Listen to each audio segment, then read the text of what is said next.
Hai kawan Nawala, Indonesia sering dilanda bencana. Tapi tahukah kamu, tidak semua bencana langsung disebut bencana nasional. Ada proses dan kriteria khusus yang harus terpenuhi. Lalu, apa bedanya bencana biasa dengan bencana nasional? Dan mengapa status ini begitu penting? Aku Nawala, aku akan memandumu untuk memuaskan rasa keingintahuanmu.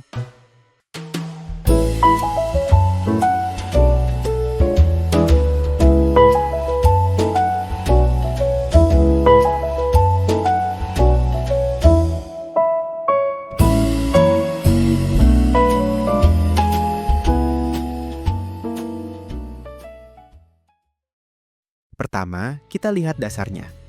Menurut Undang-Undang Nomor 24 Tahun 2007 tentang penanggulangan bencana, bencana nasional adalah bencana yang melampaui kemampuan daerah untuk menanggulanginya. 3 kriteria utama suatu bencana bisa disebut bencana nasional adalah skala kerusakan dan dampaknya luas dan parah, jumlah korban jiwa dan kerugian material sangat besar, kemampuan daerah untuk menangani benar-benar tidak mencukupi. Status ini hanya bisa ditetapkan oleh Presiden berdasarkan rekomendasi dari Kepala Badan Nasional Penanggulangan Bencana (BNPB).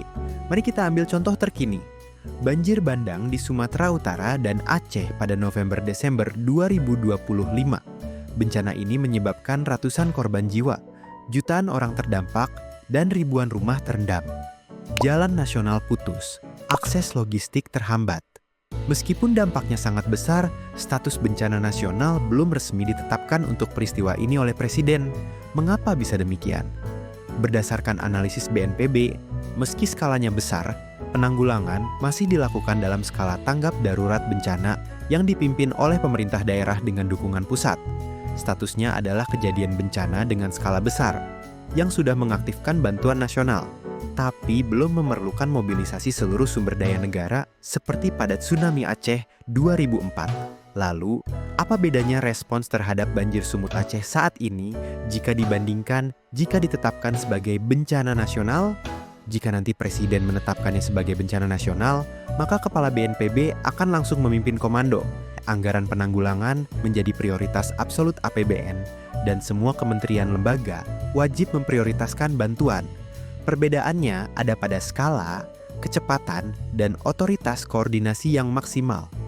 Perdebatan tentang status bencana nasional ini bukan hanya soal kompleksitas penilaian teknis, tetapi juga menguak sebuah pertanyaan yang lebih dalam. Apakah pemerintah memiliki kepentingan lain?